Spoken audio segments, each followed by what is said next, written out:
dan juga penyelaras modul bimbingan dan kaunseling Universiti Kebangsaan Malaysia.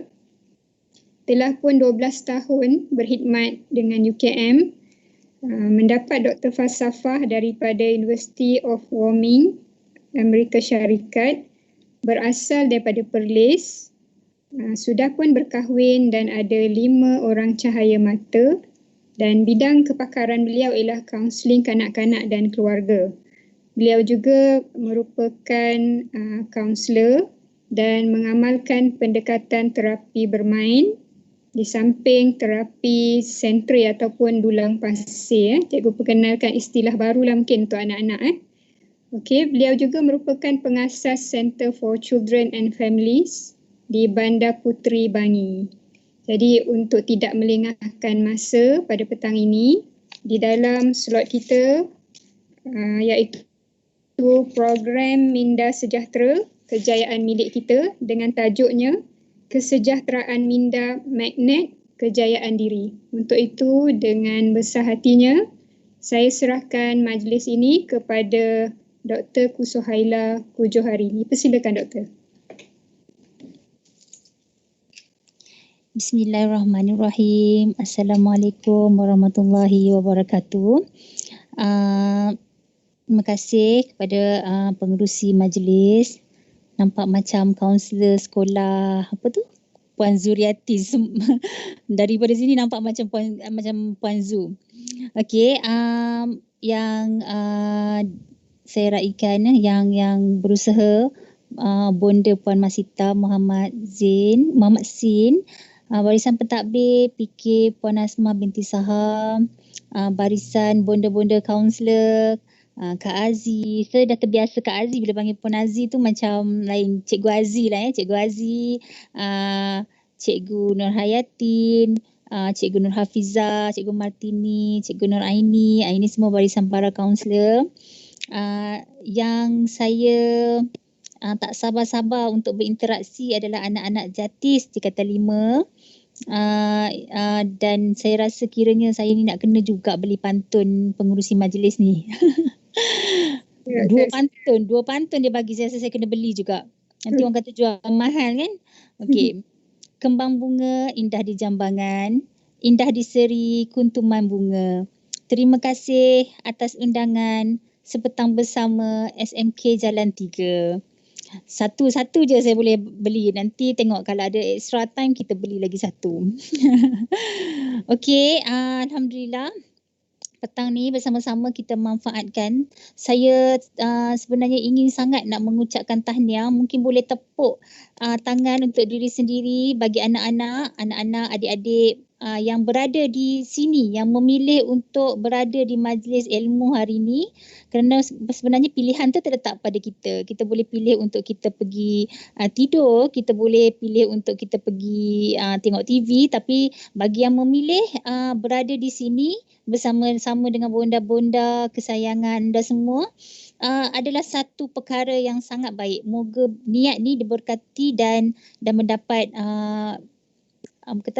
mendapat ganjaran yang baiklah daripada Allah Subhanahu Wa Taala ya. Okey, pada hari ini saya diamanahkan. Saya ni tak pandai sangat formal. Saya ni suka menyembang macam tu je. Tapi saya cubalah saya cuba untuk menjadi Sweet 17 lah hari ni. Sweet 17 sama dengan anak-anak semua, supaya jarak kita tak jauh sangat lah. Kalau tengok canggihnya kamera ni, saya boleh nampak muda sikit kan. Sebab kamera sekarang canggih, mungkin boleh lah kalau nak perasan sikit macam 3x5 tu. Tak maaf lah bonda-bonda cikgu ya hari ni. Saya jadi level dia orang Okey, untuk tajuk yang saya mungkin boleh share slide. Tajuk yang diamanahkan kepada saya tajuk yang diamanahkan adalah kesejahteraan minda, magnet kejayaan diri. Saya harap boleh nampak kat situ. Boleh nampak ke? Ini sebenarnya first time saya menggunakan warna hijau dalam hidup saya untuk presentation. Disebabkan pihak sekolah telah menyediakan poster warna hijau, so saya raikan warna hijau. Saya rasa good hijau good for time being, for now. Kita dalam keadaan tengok skrin ni, better kita tengok hijau. So mencipta sejarah skrin saya warna hijau hari ni. Okey, terlebih dahulu anak-anak sekalian, saya nak panggil anak-anak ke adik-adik adik-adik lah, saya lahir awal tahun. Adik-adik semua ada tak bersama-sama anda adalah pensel atau paper? Pensel atau pen dengan paper? Ada tak bersama-sama? Bagi yang ada, cuba angkat tangan.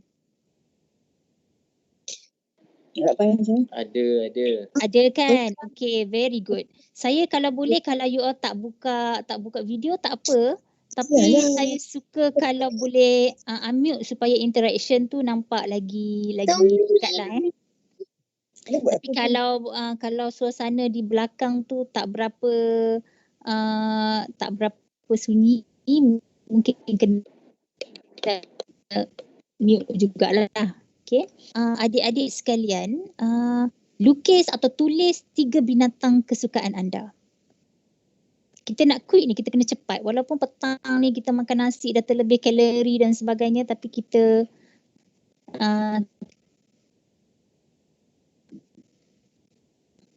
okay, dah ke? Sekejap. Nak buat cantik. Okay. Saya pun nak kena, saya tak pakai full Saya pakai full, saya rasa agak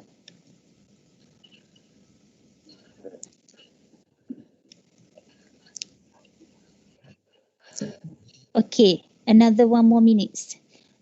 Cikgu-cikgu bonda pun kalau rasa nak join juga boleh juga. Ada masing-masing mungkin ada binatang kesukaan kan.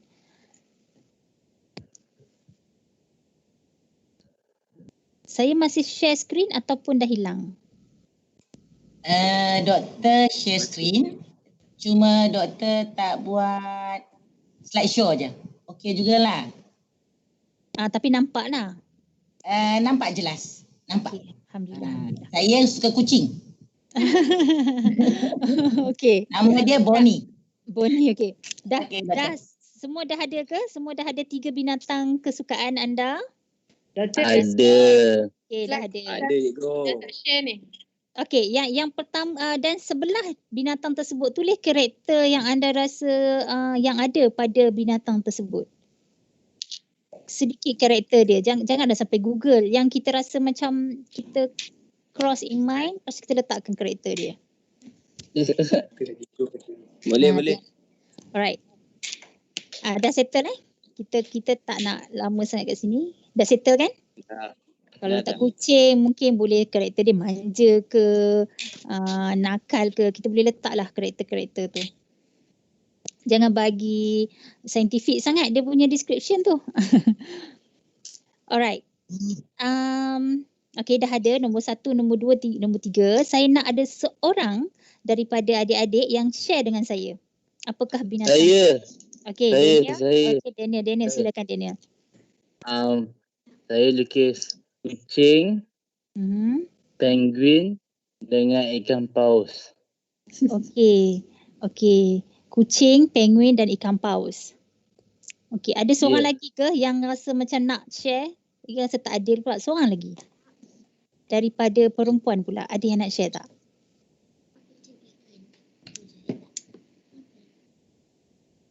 Come on. Tu Zainab angkat tangan. Zainab dia tak turun-turun lagi tangan dia. Okay, Zainab boleh share. Atau ada siapa tu yang sebut tu? Anyone lah boleh. Zainab teruskan. Saya ambil kucing, penguin dengan Arnab.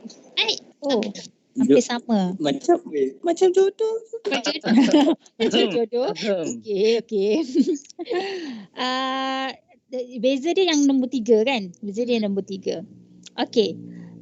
Saya nak baca statement tapi nanti disambung oleh anda sendiri mengikut turutan tadi. Okay, statement saya. Anda menginginkan orang lain melihat anda seperti karakter binatang nombor 1, iaitu Kucing. okey, kucing ataupun Anything lah. Tak faham. Sini. Okay. Anda ingin orang lain melihat anda seperti karakter binatang kesukaan anda yang nombor 1, iaitu Ikan paus. nombor 1 tau, nombor 1. Saya nak orang nampak saya sebagai ikan paus. Okey. Yang nombor 1 tu yang kalau tadi contoh tadi kucing, dua-dua kucing. Right? Daniel, you pilih kucing nombor 1 tadi. Alright. Okay. Tapi sebenarnya orang lain nampak anda seperti karakter binatang nombor 2. Nah, kalau macam Zainab dengan tu tadi, sebenarnya orang lain nampak you macam penguin. So you imagine sendirilah karakter penguin yang you dah describe tadi. Sebenarnya anda adalah binatang yang mempunyai karakter binatang nombor 3. Faham Ada sini letak kambing ke lembu ke, cuba tengok balik kerap tak mandi. Okey. So saya ulang, anda ingin orang lain melihat anda seperti karakter binatang di nombor 1. Orang lain melihat anda seperti karakter nombor 2. Hakikatnya anda adalah binatang yang nombor 3. Anda bukan binatang lah, anda mempunyai karakter binatang nombor 3. Okey, siapa rasa macam dia nak argue? Dia nak argue tak kena. Saya je. So, okey, saya tu siapa? Sedih pula saya punya. Sedih. Sebab hakikatnya ikan paus ya. Hakikatnya ikan paus. Okey. Hakikatnya Zainab tadi adalah rabbit. Okey. So tengoklah mungkin pelbagai kita mungkin boleh tanya Puan Pengetua agaknya berapa binatang 3 tadi tu. Doktor, saya orang lihat saya ingin orang lihat saya seperti rama-rama. Okey. Tapi bila pandangan orang lain lihat saya seperti siput. Okey. Saya Arnab. Okey, tapi dia tak lari jauh lah. Siput tu dia lain sikit lah daripada karakter Arnab dengan rama-rama tu. Tapi ini adalah satu permainan yang mana dia tak adalah kena-mengena yang hidup ataupun yang mati. Lebih kepada kita nak fun. Tapi indirectly, unconsciously, dia memang boleh direlatekan dengan diri kita. Sebab manusia ni, apa yang dia suka, itulah yang dia prefer orang buat pada dia. Apa yang dia prefer, apa yang dia nak tu, itulah kalau boleh dia nak orang buat pada dia, dan dia pun akan buat pada orang macam tu. So hakikatnya boleh dikaitkan lah nanti kita tengok karakter. Semalam saya tanya husband saya soalan yang sama. Husband saya ni dia punya susah ni nak listkan 3 binatang tersebut. Seolah-olah dia rasa macam dia ni ada satu binatang je dia suka, itu ikan. Dan hakikatnya diri dia yang ketiga adalah ayam. Saya punya gelak kan, ayam ni saya bayangkan ayam ni bersepah, tak faham bahasa, orang suruh pergi dia datang juga kan. Jadi dia tak puas hati lah, ada protes kat situ. But jangan take seriously, it might something yang kita boleh recall tentang diri kita, personality kita. Sebab kita ni apa-apa pun kita kena kenal diri dulu. Itu yang paling penting. Kenal diri adalah perkara yang paling penting. Setelah kita kenal diri, barulah kita kaitkan diri kita sekarang dalam keadaan yang pandemik ni. Sekarang boleh nampak slide saya kan? Penanganan COVID-19 terhadap kesejahteraan. Slide Share doktor. Tak nampak. Oh, dah tak nampak. Dah tak nampak. Okey, saya share lagi sekali. Mungkin dia terhilang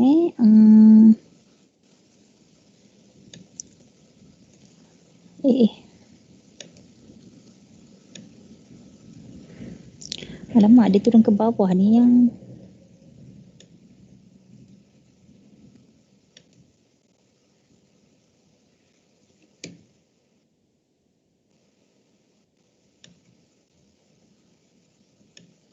Kalau dia turun kat bawah, tu klik yang bawah tu doktor. okey, dia baru keluar. Okey dah Okey. Bila datangnya suasana saya sekarang ni, suasana COVID-19 ni, ini adalah penangan dia terhadap 4 perkara dalam kehidupan kita yang paling major. Iaitu yang pertama terhadap rutin diri kita. Yang kedua terhadap ekosistem keluarga kita. Ketiga terhadap ekosistem sosial kita. Dan yang keempat terhadap rutin belajar kita. Okey? Saya letakkan yang rutin belajar tu pada nombor 4 sebab yang tu kita nak simpulkan di hujung sekali. Kalau tengok rutin pada diri kita, penjagaan diri kita, pemakanan kita, aktiviti fizikal, pengurusan emosi dan kognitif kita memang boleh terkesan dalam keadaan kita sekarang. Betul tak? Ada siapa-siapa yang belum mandi lagi tak hari ni? Bahaya soalan ni kan. Kalau ada crush dengar. Saya dah mandi. Biasanya kalau hari sekolah mandi pukul berapa? 5:30. Tapi kalau di rumah ni dah mandi pukul berapa? Lepas subuh. Lewat sikit. Itu alhamdulillah bagus Itu bagus. Daniel kan yang jawab tadi. Tapi Betul. mungkin dalam keadaan-keadaan tertentu kita terlari sebab rutin kita tadi berubah. Kita hanya beronline dan kita tidak perlu keluar rumah dan kita tidak dari sudut penjagaan diri kita tu mungkin akan ada sama ada menjadi lebih baik ataupun sama ataupun kurang. So kita check balik rutin kita. Kalau maintain sama ataupun menjadi lebih baik, which is good lah. Tapi andai kata dia berubah menjadi something yang tidak berapa baik, kita kena fikir-fikirkan kat situ. Sama seperti pemakanan, mungkin kita pun akan efek dari segi penjaga, sama ada kita makan berlebihan sebab kita ada di rumah, sambil study kita makan, sambil buat kerja sekolah kita makan. Kalau kat kelas kita tak boleh buat semua tu kan.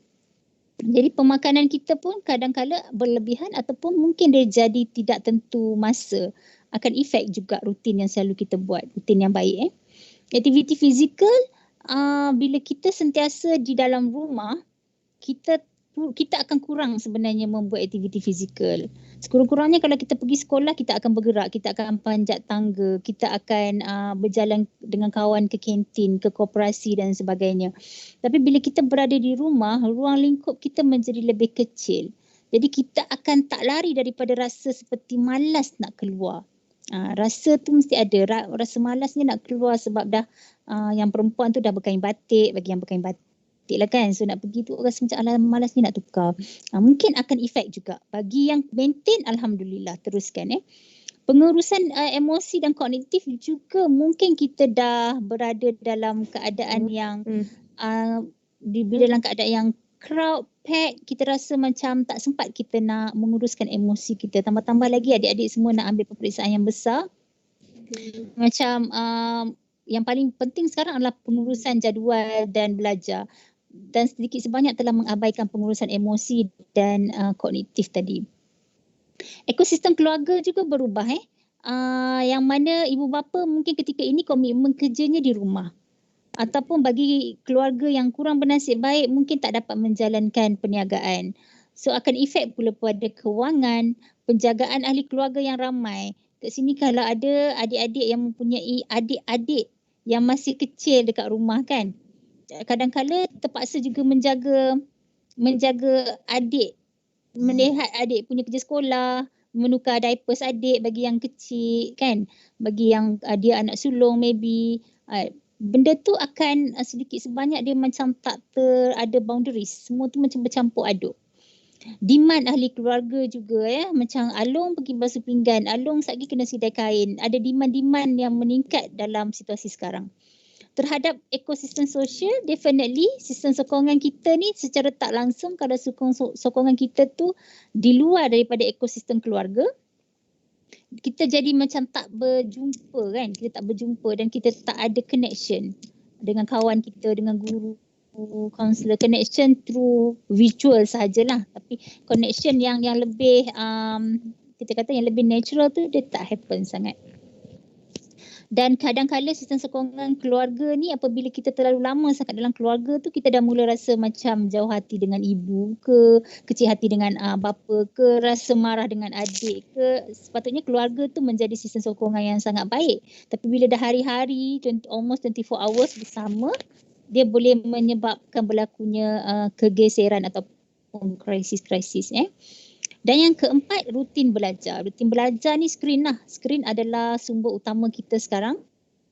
Yang mana kita nak berprogram seperti ini pun kita mengadap skrin. Macam saya sekarang bila saya tengok slide ni, saya dah tak nampak ada orang lain.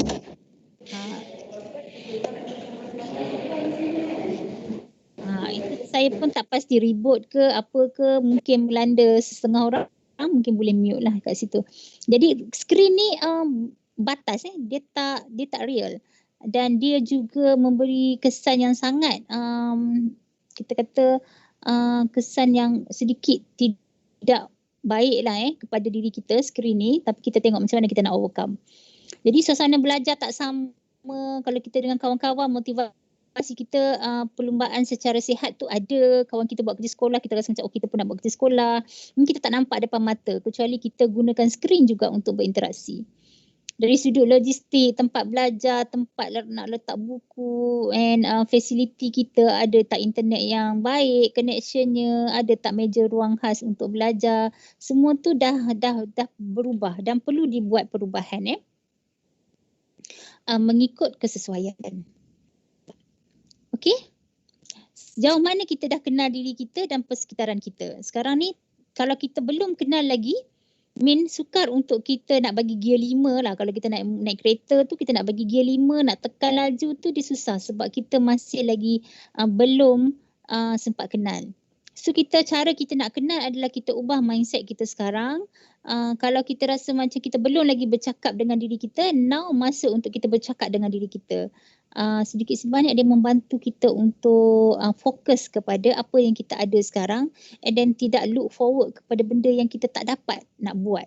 Contohnya kalau kita duk asyik kata kalau lah boleh pergi sekolah, kalau lah boleh pergi jumpa cikgu. Kalau itu yang menyebabkan kadang-kadang kita tak boleh nak full swing. Kita tak boleh nak bagi gear 5 tu. Kita nak buka gear 3 pun tersangkut-sangkut because of dalam diri kita tu belum sampai level accept yang sepenuhnya. So sekarang ni kita tahu diri kita macam ni boleh kait dengan 3 binatang kesukaan tadi. Ataupun kita dah kenal pasti lebih daripada itu, maksudnya saya tak suka, saya susah nak tidur malam, apa saya nak buat untuk nak tidur malam sekarang ni. Ataupun saya mudah sakit kepala bila tengok skrin yang terlalu lama. Saya tak mudah nak fokus apabila dalam kelas yang hanya guna online. Tak seperti depan mata. Saya tak dapat nak tulis nota tu dengan cepat sebab line saya asyik terputus-putus. So kita dah kena kenal diri kita dan apa keadaan kita sekarang ini. Itu paling penting. Paling penting yang kita kena dah siap-siap di dalam pemikiran kita ya. Okey, sikit lagi saya nak bagi task yang mana adik-adik sekalian ambil satu paper, bahagikan kepada 4. Okey. Paper tersebut dibahagikan kepada 4. Di kolom yang pertama, kita mulakan dari mana-manalah yang adik-adik semua prefer, sama ada letakkan di kiri ataupun di kanan dulu, tapi di bahagian atas lah Siapa yang nak tulis Jawi mungkin start dengan kanan dulu. Siapa yang nak tulis Rumi mungkin start dengan sebelah kiri. Okey. Bahagian kolom yang pertama, kalau kita buat 4, dah boleh buat ke? Semua orang dengan saya ke sekarang? Dah buat dah. Okey, very good. Saya nak tanya daripada 0 hingga 10. 0 hingga 10, 0 tak stres langsung, tidak stres langsung, 10 sangat-sangat stres. Nombor berapa menunjukkan tekanan anda kebelakangan ini? 0 tidak stres langsung, 10 paling maksimum stres. Nombor berapa tekanan anda kebelakangan ini? 2. Okey, good. Yang lain saya nak dengar sikit. Sebab kita tak boleh nak tulis kat chat kan? 5. 4 lagi. 7, 6. 8. 8. Cikgu Lima. boleh dengar juga 8, 5 lagi. 5. Ada lagi Lima. ramai lagi yang belum sebut ni. 5, 7. Okey, pelbagai. Ada tak yang 10? Yang rasa macam tak boleh nak budak-budak BBNU suka cakap sekarang tak boleh nak brain tak boleh nak brain dah tekanan ni. Nombor 10 ada tak? Okey, tak ada. 9? 8 ada tadi. Kosong. Tidak stres langsung, kosong. Tak ada. Tak ada, tak mungkin sebab stres ni sebenarnya diperlukan juga. Kalau tak ada stres maksudnya nanti tak normal hidup kita. Dalam keadaan ambil SPM ni stres diperlukan sebab stres ni stres yang stres yang boleh di-manage adalah sangat baik untuk memastikan kita punya motivasi kita keep going dan juga tindakan kita keep going. Tapi kalau stres yang berlebihan dia boleh menyebabkan kita stuck. Kita stuck.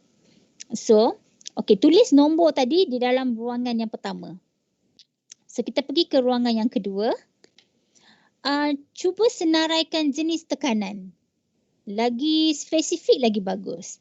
Senaraikan jenis tekanan tu. Termasuklah makan banyak, asyik kena marah, kena bully dengan adik, kena bully dengan kakak. Anything yang rasa itu adalah tekanan sekarang.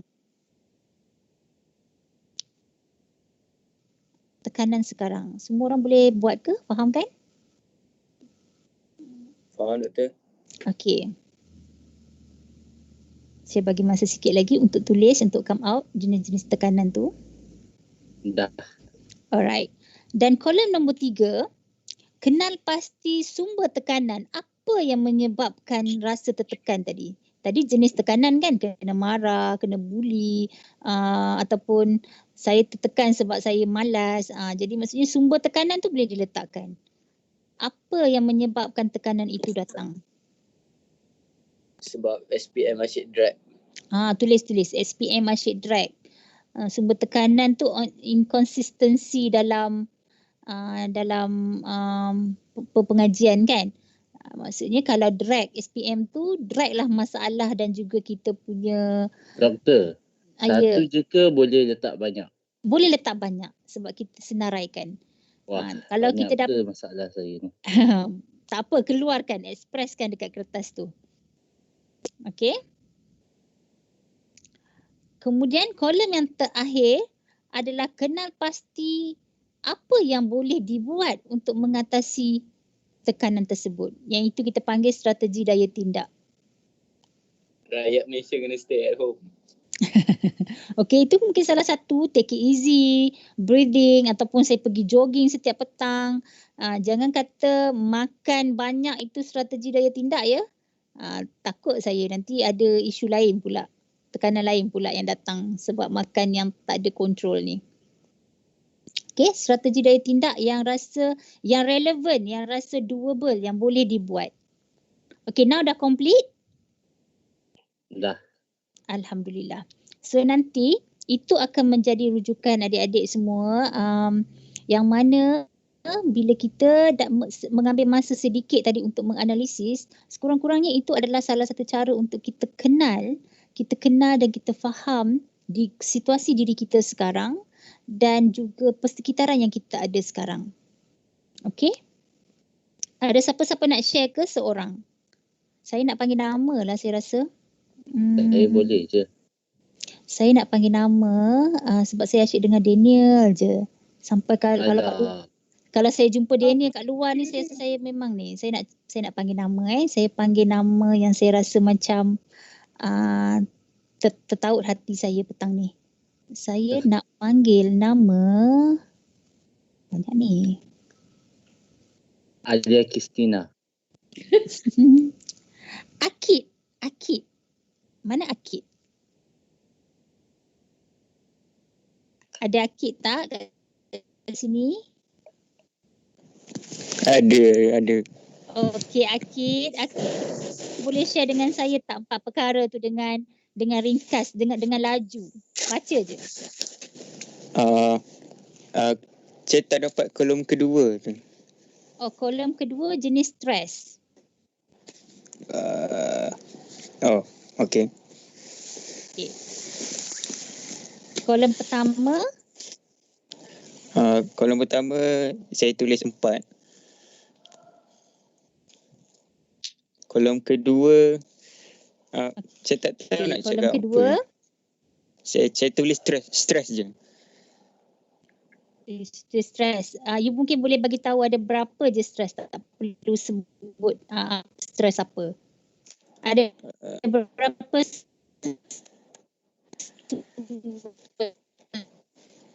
boleh kenal pasti tak?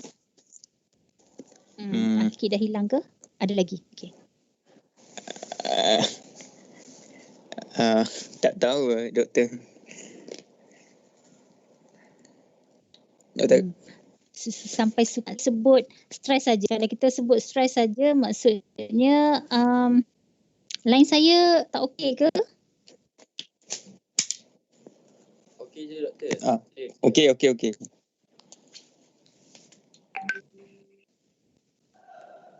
Line tak okey ke? Line saya kot. Saya rasa line saya stop tadi sebab saya tengok semua orang freezing. Tapi betul, kalau kita hanya tulis stres saja Akid, nanti Akid ambil masa sikit selepas ini, Akid try keluarkan ya. Sebab kalau stres maksudnya kita masih belum dapat kenal pasti lagi. Sebab bukan semua benda dalam hidup kita ni stres. Kita perlu keluarkan. Dia sikit ke, dia banyak ke, Akid cubalah untuk keluarkan dia. Okay. Baik doktor, baik. Thank you Akid. Saya nak seorang lagi share tentang kolom nombor 4 sahaja, iaitu strategi daya tindak. Saya nak panggil nama Iman. Iman lelaki ke perempuan? Iman lelaki Saya panggil Nelly lah, Nelly Nisa.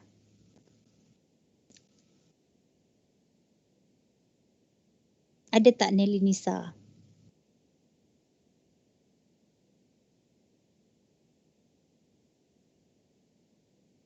Nelly Nisa tak ada Tapi dia ada on kat sini. Saya panggil lagi Alia Kristina. Farhan Usaimin dia nak. Ya. Alia Kristina. Saya nak you baca kolom nombor 4 je. Strategi daya tindak. Pertama, apa yang bercakap dengan family. Okay. Like second, saya tanya cikgu-cikgu tentang apa yang saya tak faham. Okay. 2 Very good. So maksudnya dah spesifik strategi tu dah spesifik. Tally tak strategi tu dengan stres, bilangan stres tadi, jenis stres?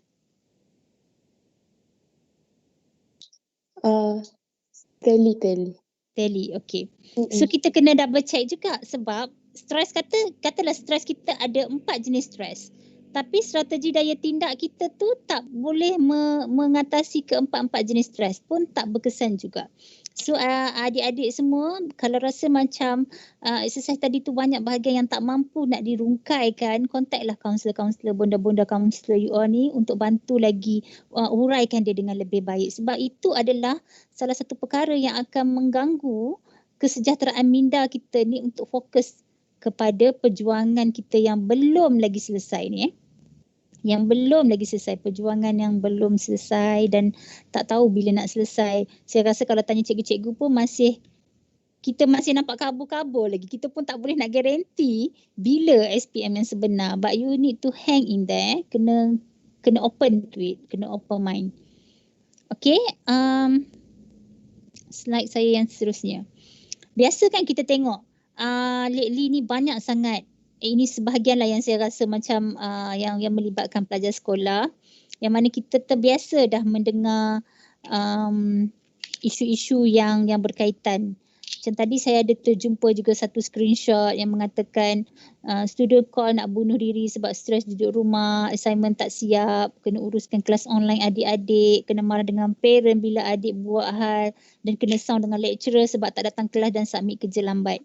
Okey, itu pelajar di universiti. Saya rasa hampir sama juga daripada, saya harap tak ada lah dalam kalangan kita, dalam kalangan pelajar-pelajar tingkatan 5, Jatis tingkatan 5 di sini. Dan ini menunjukkan apabila kita dalam keadaan yang tertekan, kita berkecenderungan untuk sedikit sebanyak hilang kewarasan. Okey, hilang kewarasan sebab brain kita ni dia ada limit juga. Walaupun dia very powerful, but dia ada limit dia juga. Jadi kalau kita menjaga psikologi kita, menjaga kesejahteraan minda kita, itulah sahaja caranya untuk nak menjamin kewarasan kita tu sentiasa optimum. Okey, optimum. Bila kita terlalu ataupun kita membiarkan tekanan kita tidak diproses, ketika itulah kesejahteraan minda kita akan tergugat. Apabila dia dalam keadaan tergugat, dia tak jadi optimum lagi, dia akan datanglah ketidakwarasan. Okey, sebab kita tengok kat sini, saya nak buat kesimpulan dua kes yang besar kat sini, iaitu kes pembunuhan Siti Nursuria di Terengganu dengan kes yang berlaku di luar negara Alisa Bustaman ni, yang mana tiada siapa pun di kalangan orang sekeliling dia yang percaya perkara ni boleh berlaku. Macam di Terengganu, baik mangsa ataupun pemangsa, ahli keluarga menyatakan dia orang adalah anak yang baik. Okey. Alisa ni pun merupakan seorang anak yang baik. Tetapi baik di sini saya boleh consider sebagai, why kalau baik dia boleh melakukan perkara-perkara begini? Kan kita terfikir tak, kalau dia baik kenapa dia boleh melakukan? Itu yang dimaksudkan dengan yang saya kata tadi, hilang kewarasan. Kenapa boleh hilang kewarasan tu? Sebab kita tidak menguruskan tekanan kita dengan baik. Macam kita sapu sampah tapi kita tak buang sampah yang kita sapu tu ke dalam tong sampah. Kita letak bawah kapet kan. Kita sapu je, kita letak bawah kapet. Dia memanglah cepat. Angkat kapet, letak semua habuk-habuk bawah tu. Tapi sampai satu masa dia akan terkeluar. Dia akan burst. Angkat je kapet tu, everything like burst macam tu. Ketika itulah sebenarnya boleh melakukan perkara-perkara yang kurang waras. Jadi saya percaya bonda-bonda dekat sekolah Jalan 3 ni sentiasa dalam doa, guru-guru ni sentiasa mendoakan agar anak-anak especially yang tingkatan 5 ni dalam keadaan yang baik, tidak ada tekanan yang tak boleh dihandle, supaya minda tu dalam keadaan sejahtera dan boleh fokus kepada pengajian sekarang lah, persediaan untuk tingkatan untuk nak ambil SPM. Okey. Minda yang sihat macam saya kata tadi, kenal diri. Kita dah settle buat kenal diri. Lama kita nak kenal diri kita tu is not easy. Kita perlu ada self assessment juga untuk mengenal diri kita. Kadang-kadang kawan kita boleh bagi sedikit feedback pun, kadang-kadang kita pernah juga terkejut kawan kita kata macam ni, padahal kita rasa kita tak macam tu kan. So ada part-part yang mungkin kita basih dalam proses untuk mengenal diri. Dan yang kedua yang saya boleh bagi direct lah, yang saya boleh bagi direct supaya boleh diguna pakai terus oleh adik-adik tingkatan 5 ni adalah practice good self talk ataupun good self monologue. Setiap masa kita ada self monologue kan. Setiap masa kita ada dalam pemikiran kita ni yang kita bercakap dengan diri kita, cakap dalam hati orang cakap. Okey? Cakap dalam hati. So kita kena practice. Setiap kali kita nak tercakap yang tak okey, macam kita contoh lah pagi tadi nak masuk kelas. Rasa macam tak larat lah nak masuk kelas hari ni. That's not a good self talk. Okey? Dia terdetik je. Tapi kita kena cepat-cepat. Kenalah masuk. Mungkin ada benda penting yang akan cikgu nak cakap. Ataupun paling tak pun bertabahlah. Mungkin ada hikmahnya. Semuanya dalam bentuk yang positif. Setiap kali kita rasa macam tak faham lah benda ni, mesti soalan ni tak boleh jawab. Tapi kita boleh tukar, tak faham lagi soalan ni. Okey, nak boleh jawab kena tanya cikgu, kena tanya kawan. So every time datang je setiap kali negative self talk ataupun self monologue kita, cepat-cepat kita kena ubah. Okey, kalau kita rasa macam alamak rasa tertinggal lah, kawan-kawan lebih advance lah benda ni, cepat-cepat ubah. Belum terlambat. Apa yang kena buat. So perkataan-perkataan yang macam tu sebenarnya boleh dikatakan hampir 90% ke tindakan kita, feeling kita, cara kita fikir kita adalah disebabkan oleh kita punya self talks. Okay, saya ada juga letak sikit dalam slide tu kecil-kecil tu kan. I'm so dumb. Kita kata, oops, I make a mistake. Maksudnya kita ubah perkataan tu. No one's like me. Kita ubah kepada I like me kan. Orang tak suka saya tak apa, tapi saya suka saya. So cepat-cepat datangkan perkara-perkara yang positif, kata-kata yang positif. Kerana apa salah satunya lagi selain daripada kita mendidik minda kita tu sejahtera, macam tak burden, tak berat, kita juga sebenarnya sedang menyampaikan doa. Apa yang kita niat dalam hati kita, apa yang kita sebut dengan perkataan kita tu, itu adalah doa. Kalau banyak kita praktis, maksudnya setiap masa kita sedang mendoakan sesuatu yang baik kepada diri kita. Bayangkan kalau kita selalu cakap macam I'm a bad person, I give up. Kita doa benda-benda yang kita bercanggah dalam doa kita ketika sembahyang kan. So kita jadikan amalan bercakap benda yang baik tentang diri kita ni setiap masa. Okay. Yang ketiga adalah do self-care. Do self-care maksudnya memang kena ada penjagaan diri. Contoh saya sendirilah, saya bagi contoh saya. Semester ni memang mencabar sebab kelas banyak dan kelas pagi sampai ke malam. Apa yang saya buat adalah saya notice kalau saya dah seharian penuh petang, lepas tu saya ada kelas pukul 6 petang sampai pukul 9 malam. Kelas saya pukul 5 yang saya habis tu, kadang-kadang tak sampai sejam pun gap. Saya akan turun ke bawah. Saya akan pergi tengok pokok mangga saya kat luar. Saya tengok pokok kedondong saya kat luar. Kadang-kadang saya cakap dekat pelajar saya kalau tak ada gap kan, 3, 6, 6, 9 kelas direct, saya kata okey semua orang pergi keluar daripada rumah, ambil angin, tengok tumbuh-tumbuhan, talk to somebody else. Tapi kena pergi tempat yang besar, yang lapang, bukan dekat dalam rumah, kena keluar daripada rumah. So you akan rasa macam kalau tadi badan rasa macam nak shaking sebab penat ataupun rasa macam nak muntah sebab tengok lama sangat skrin ataupun banyak sangat fikir, dia akan hilang immediately. Kita pergi minum air and then kita pergi berjalan sekejap dalam beberapa minit. Kemudian kita tengok benda-benda yang hijau, kita talk to someone. Kalau ada budak kat luar ke, macam saya cakap dengan husband saya kat luar, ke anak saya yang tengah main. Kemudian kita masuk balik, sebenarnya kita akan rasa lebih fresh. So saya rasa itu pun adalah salah satu cara kita menjaga diri kita. Dan ambil vitamin, kena ada aktiviti fizikal. Kalau perlu, jogging lah keliling rumah laman tu kalau ada laman. Kalau orang yang berada di kawasan yang kampung sikit ataupun you ada laman sendiri, you more lucky lah akan lebih beruntung lah sebab the environment di luar tu penting. Tapi jangan hanya duduk di dalam rumah. Memang kena keluar.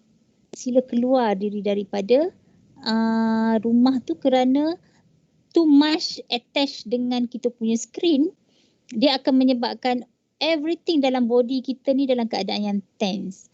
Saluran pernafasan kita, saluran darah kita, kemudian everything lah, jantung kita mengepam dengan laju dan sebagainya. Jadi kita kena kendurkan urat-urat atau masa-masa yang tegang tu dengan melakukan beberapa perkara yang self-care. Kena fikirkanlah apa yang boleh dilakukan untuk self-care tu. Right? Yang keempat adalah empower spiritual. Kehidupan kita ni kalau mengikut teori existential lah, kehidupan kita ini adalah sebenarnya satu perjalanan yang penuh dengan spiritual. Spiritual ni macam semangat ataupun jati diri kita, keinginan yang baik dalam diri kita, itu adalah spiritual. Regardless kita ni berbangsa apa, beragama apa ataupun personality yang bagaimana, but spiritual ni perkara yang sangat penting. Dia memainkan peranan yang sangat penting dalam diri kita. Tanpa spiritual punya elemen, banyak perkara yang kita akan berlawan dengan keadaan. Salah satu perkara yang saya mungkin boleh sebut di bawah nak empowerkan spiritual ni adalah tengok rukun iman kita. Rukun iman kita yang terakhir sekali adalah beriman dengan qada dan qadar. Jadi kalau kita boleh apply satu elemen spiritual dalam rukun iman kita tu, apa sahaja yang berlaku kepada kita sekarang ni, keadaan yang mungkin ahli keluarga terjejas pendapatan, mungkin pengajian kita rasa macam kalau lah tak jadi COVID ni mungkin boleh straight A, ataupun kita rasa macam COVID ni akan menyebabkan result ataupun menyebabkan result tak boleh nak bagi full swing, atau kita rasa macam dengan adanya COVID ni sekolah belajar kat rumah ni nanti tak boleh nak pergi overseas. Kita ada anxiety kita tu, kebimbangan-kebimbangan kita. Tapi kalau kita memegang kepada spiritual yang baik, kita beriman kepada qada dan qadar tadi, kita akan menerima dia dengan baik, yang mana setiap apa yang terjadi tu semua dah ditulis. Okey, semua dah ditulis dan pasti akan ada perkara yang baik menyusul selepas itu. Okey, akan menyusul perkara yang baik. Percayalah, kalau kita menjadi orang yang baik, yang menjaga diri kita dan juga menjaga orang sekeliling kita, insya-Allah kita akan mendapat pengakhiran yang baik juga. Itu spiritual kita elemen spiritual ni membantu kita menjadi lebih tenang tau, menjadi seorang yang lebih redha, menjadi orang yang boleh menerima sesuatu tu dengan ikhlas dan juga dia bukan pasrah lah, redha lah, accept those perkara yang telah ditakdirkan pada kita. Okey, dan yang terakhir sekali adalah connect to God. Dalam ayat Al-Quran pun ada kan, hablum minallah hablum minan nas. So kalau kita menjaga hubungan kita dengan Allah, nescaya hubungan kita dengan manusia-manusia lain pun dalam keadaan yang baik. So solat kita jangan kita abaikan, jangan kita remehkan. Dengan perhubungan dengan ibu bapa kita, jangan sesekali kita meremehkan juga, kerana itu adalah cara kita berhubung dengan Allah. So apa yang kita rasa kita boleh buat untuk menjadikan kita rasa feel good, ada connection dengan Tuhan, kita buat. Kalau setiap malam sebelum tidur kita boleh bacakan Al-Fatihah, sedekahkan kepada semua orang yang berada di sekeliling kita, dan jangan lupa sedekahkan juga Al-Fatihah tu kepada diri kita sendiri. Itu juga adalah cara kita berhubung dengan pencipta kita. Regardless agama apa pun kita ada pencipta. It's very important. Dia sebenarnya support kepada spiritual kita tadi. Alright. Dan kita kena aware yang emosi, elemen kognitif, elemen tingkah laku ni dia saling mempengaruhi. Kalau kita rasa sedih, kita akan fikir tak ada orang yang sayang. Kan, tak ada orang yang sayang. Jadi tingkah laku kita akan menyendiri. Ataupun kita tak join kelas, tak contact kawan-kawan, tak contact cikgu. So kita rasa macam bila dia berkait kan. Lepas tu bila dah jadi macam tu, tingkah laku kita mengambil tingkah laku yang begitu, dia mengukuhkan lagi balik emosi yang awal tadi. So it's very important untuk kita mengawal emosi kita. Dan emosi berkawan baik dengan kognitif. Memang tak boleh dinafikan, kadang-kadang kita akan rasa sedih, tapi kognitif kita cepat-cepat. Macam self-talk tadi lah, kognitif kita kena bantu wujudkan balik emosi yang lebih baik. Contohnya dia rasa macam rasa marah, kognitif dia kata tengoklah satu hari nanti siaplah orang tu. Tapi kalau kognitif tak begitu, kognitif kata janganlah marah, itu mungkin dah rezeki dia, ataupun janganlah marah sebab dia pun malang juga nasib dia. Anything yang kita boleh sebut untuk mengurangkan ketegangan emosi kita.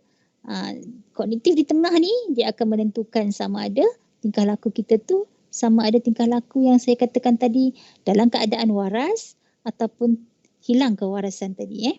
Sebab dia diikuti dengan tingkah laku. Brain kita ni sampai masa dia overload. So tidur yang cukup, makanan otak yang baik, semua tu penting. Jangan terlalu lama dengan skrin. Saya boleh cadangkan bagi yang masih suka main game tu, mungkin dah boleh kurangkan dan kalau boleh berhenti tu berhenti, sebab dia juga akan menambahkan you punya stres, urat-urat mata semua, and then dia akan merembeskan hormon dopamin dalam brain kita yang sedikit sebanyak lama-lama sebenarnya brain kita dia jadi malas, dia jadi tak efektif, dia jadi lemau because of terlalu banyak sangat hormon dopamin, hormon suka tadi. So kita kena kurangkan lah game tu, kena kurangkan, especially game yang lagi tense kan. Game yang membunuh, saya tak tahulah sekarang ni dah jadi trend kan, Mobile Legend, PUBG semua tu. Itu adalah game-game yang mana dia push kita untuk bagi full energy. So lepas tu kita akan jadi pemarah, kita akan jadi lebih tired, kita akan jadi orang yang macam moody because of energy kita habis kat situ. Okey, tapi saya percayalah anak-anak, adik-adik Jatis ni pandai membahagikan masa dan mengawal diri dalam sesuatu perkara yang kita suka. Ini adalah struktur brain kita. Okey. Brain kita ni sebenarnya sangat unik, yang mana dia mempunyai fungsi-fungsi yang tersendiri. Okey, kalau berumur 17 tahun sebenarnya almost complete lah, walaupun complete kita pada umur 25 tahun. Brain bahagian hadapan kita ni completenya adalah ketika umur 25 tahun. Tetapi ketika 17 tahun tu sebenarnya banyak dah fungsi yang memang dah cantik. So kita gunakanlah brain kita dengan bagus. Sebab kalau kita tak guna, kita tak train dia, nanti dia akan jadi tak power. So kita gunakan dalam keadaan yang terkawal, proses yang baik, jangan bagi dia tekanan, susun dia cantik-cantik dalam brain kita tu kan. Kalau kita rasa macam jadual kita sangat serabut, yang ni tak study lagi, yang ni tak study lagi, yang ni belum buat lagi, susunkan dia di dalam buku-buku catatan. Dalam masa yang sama kita juga menyusun dia di dalam brain kita. So kita akan lebih tenang sedikit berbanding dengan kita hanya buat andaian saja yang kerja kita banyak tapi kita tak visual kan berapa banyak. So bila kita take note dia akan lebih nampak visual. Macam saya minta adik-adik listkan kepada 4 bahagian tadilah. Maksudnya bila kita listkan macam tu kita lebih nampak, jadi kita lebih kenal lah diri kita, apa yang kita struggle, apa yang baik, apa yang boleh kita buat. Okey. Brain kita juga ada otak kiri, otak kanan. So saya percaya mungkin dah ada program-program kat sekolah yang boleh mengenal pasti otak kiri ke otak kanan. Bagi yang suka math, yang suka matematik tu mungkin dia ni more to otak kiri lah. Bagi yang suka macam sejarah, dia suka music, dia suka art, something yang more to creativity, imagination, ini orang yang lebih dominannya right brain, otak kanan. Tapi kita ingat di tengah-tengah tu antara otak kiri dengan otak kanan adalah satu garisan yang kita panggil, satu lapisan yang kita panggil corpus callosum, yang fungsi dia sebenarnya dia boleh menukar signal di kedua-dua belah otak tadi. So penting sebenarnya sebab kita tak nak satu brain je yang function. Okey, kita nak dua-dua brain itu saling melengkapi baru kita boleh optimum. Kita punya daya tindak kita, strategi kita optimum. Kalau kita nak jadikan dia optimum, kita kena melakukan beberapa exercise yang melibatkan kedua-dua tangan. Okey, kan ada simple-simple exercise yang orang buat macam satu gosok, satu tumbuk kan. Kita ni gosok, ini tumbuk. Macam mana kita nak buat? Susah juga. Tapi itu antara exercise. Cuma saya nak bagi tahu perkara yang paling senang untuk stimulatekan right dengan left ni seperti mengayuh basikal. Okey? Mengayuh basikal sebenarnya sedang menstimulatkan garisan tengah tu, corpus callosum tu supaya dia saling berinteraksi dan dia akan menjadi lebih optimum. Okey? Sebab kalau dua-dua bergerak bersama dia akan lebih power lah, itu maksud saya. Antara lain juga adalah any sukan yang boleh jogging juga ya. Jogging juga adalah sebab bila kita jogging kaki kanan di depan, tangan kiri kita di sini kan. Macam tu kita jogging kan. So coordinate both right and left tu membantu brain kita. Juga kalau pandai main gitar, juga kalau pandai main piano.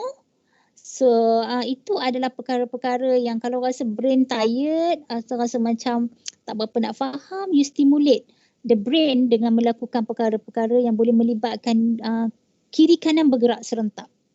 Okey, kiri kanan bergerak serentak dan dia saling menyokong. Kalau tanya saya mana brain yang lebih penting, saya akan sebut otak kanan. Okey, otak kanan. Kerana otak kanan memorinya adalah bersifat long term. Nilai kehidupan kita otak kanan, kita punya kesedaran kita, kita punya gerak hati kita, kita punya perhubungan kita dengan manusia yang lain adalah otak kanan. Okey, otak kanan ni yang sebenarnya menjaga mental health kita. kesejahteraan minda kita. Sebab emosinya kat situ. Okay, kalau kita tengok left brain, dia bersifat short term. Memory dia bersifat short term, jangka masa pendek tau. Dan kebanyakan yang berada di otak kiri adalah perkara-perkara yang berbentuk akademik.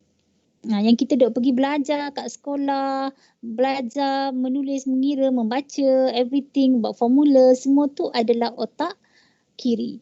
So kalau kita hanya belajar je dengan 24 hours, kita memberi tekanan kepada otak kiri kita sedangkan kita memerlukan right brain. So kita kenalah seimbangkan dua-dua ni.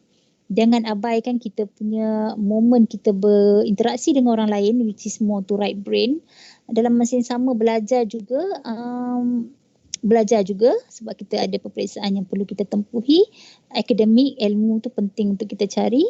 Tapi the combination both adalah yang paling terbaik. So sekarang kena fikirkan lah. Ada orang yang pandai main gitar tak kat sini? Saya rasa mesti ada kan? Ada yang pandai main gitar? Yang pandai main piano? Tak ada ke? Saya pandai main trumpet. Oh, main trumpet. Okay. Kalau dia koordinat trumpet kiri kanan juga kan? Itu adalah bagus. Selalunya selepas kita melakukan aktiviti-aktiviti yang melibatkan kiri kanan tu, kita akan jadi lebih macam tenang tau. Kita akan jadi lebih sejahtera kita punya minda kita. So spend lah masa 20 minit ke 45 minutes untuk melakukan perkara yang begitu, and then kita akan rasa macam kita fresh.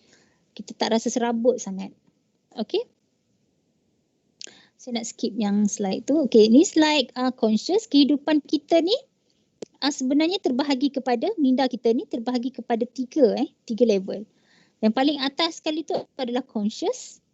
Ini adalah gambaran iceberg. Kalau kita tengok iceberg ni dekat luar tu kita dah nampak besar. Hakikatnya di bawah tu lagi besar kerana kat bawah tu suhu dia maintain kan. Dia tak ada cahaya matahari.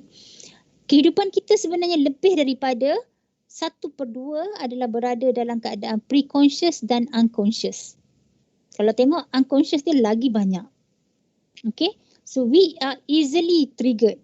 Kita lebih mudah di triggered apa dalam bahasa Melayu lebih mudah untuk apa triggered dalam bahasa Melayu Rangsang. Bukan rangsang. Trigger ni mudah datang balik, macam teringat balik ataupun datang balik lah dia mencetus dia tercetus. Kita boleh jadi easily trigger by pengalaman-pengalaman yang tak best. Kalau kita tengok kat bawah tu ada perkataan selfish, irrational wishes, immoral, shameful, unacceptable, fear, violent motive, semua tu berada di bawah unconscious. Ini kalau mengikut Freud lah. Okay. Dan kita punya pre-conscious iaitu separa sedar kita, memory kita dan knowledge yang kita simpan. Bila kita boleh recall, maksudnya itu berada di bawah pre-conscious, di bawah separa sedar tu. Jadi yang conscious kita ni kecil. Jadi kita kena bergabung, kita kena bergabung dengan pre-conscious tadi, dan kita kena sentiasa dalam keadaan yang aware, sedar. Okay, kita sedar kita ada stressor yang begini, kita ada cabaran yang begini, tapi apa yang kita boleh buat? So everything yang kita rasa macam tak sepatutnya macam ni, cepat-cepat sedarkan diri kita. So awareness membantu akan perbanyakkan lagi level conscious kita. Okay, kita keep remind diri kita, Siapa pernah tengok iceberg?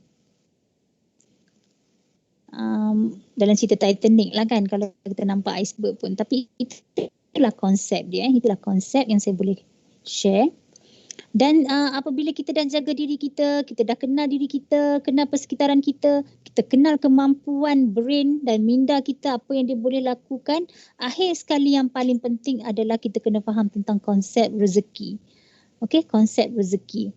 Konsep rezeki ni banyak rezeki ni tak semestinya diukur dalam bentuk, kalau anak-anak, adik-adik rasa macam dapat straight A adalah rezeki, tak semestinya.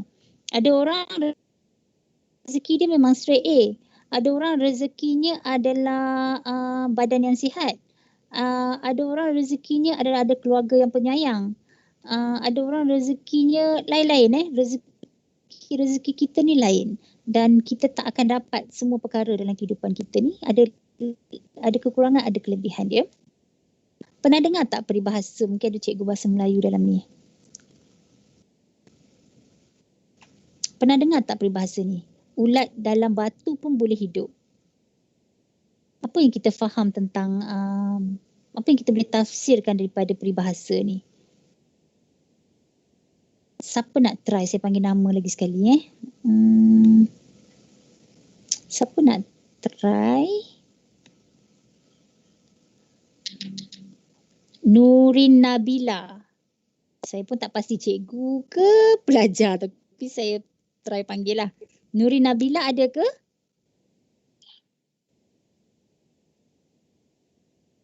Tak bunyi. Puteri?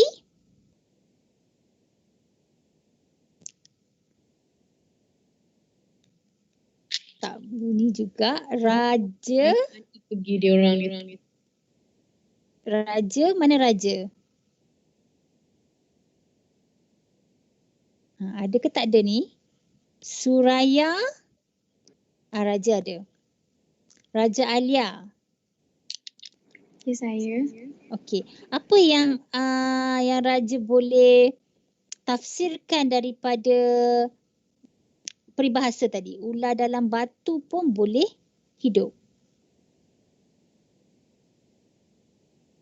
Ini peribahasa orang-orang dulu kan? Orang dulu dia come out with cantik peribahasa dia. Very meaningful. Saya rasa generasi sekarang dia tak banyak mengeluarkan peribahasa yang baru. Mungkin ada quote lah kan. Tapi sekarang ni banyak short form generasi baru. Saya baru belajar baru-baru ni ada pelajar saya kata mantul doktor. Mantul, saya tanya mantul tu apa?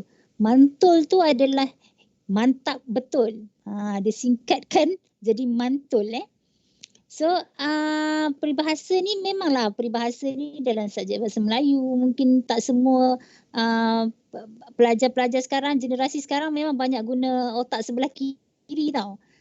Kita punya demand dalam pengajian dan sebagainya. Jadi kita susah nak keluarkan something yang berbentuk memerlukan right brain punya function. Raja, dah sempat fikir?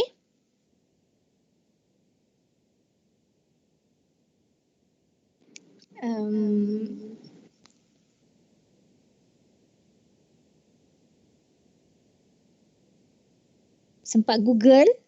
Sempat Google. Saya try boleh. Boleh. Siapa? Daniel lagi ke? Ya. Nampak macam khas Tak untuk tahulah, Daniel doktor. hari ni. Tak tahu. Okey, Daniel cuba Daniel. Dia macam kalau kita pandai uruskan diri kita, walaupun kita dalam trap, contoh if we're in a house, if we're smart enough to use our resources, we still can strive. Very good. Very good. Terus you ambil dalam konteks kesejahteraan sekarang ni kesejahteraan sekarang. Very good. Ada lagi yang nak cuba? Mungkin dia ada cara dia faham, cara dia tafsir sedikit berbeza. Afika, nak try ke Afika? Doktor, ada Kristina nak try lagi sekali. Ada Kristina nak try. Okey, Kristina, cuba Kristina. Saya tak tahu ni, ini sebab Daniel cakap so saya sebut je lah. Nak try ke Kristina?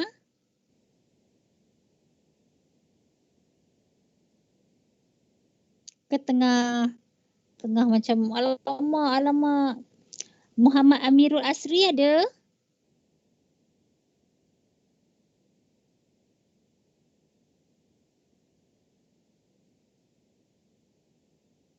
Okey, cuba? Nak cuba tak?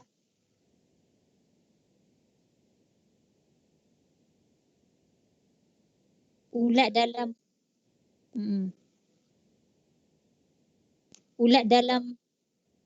dalam batu pun boleh makan. Apa yang Amirul rasa boleh fikir daripada peribahasa tu?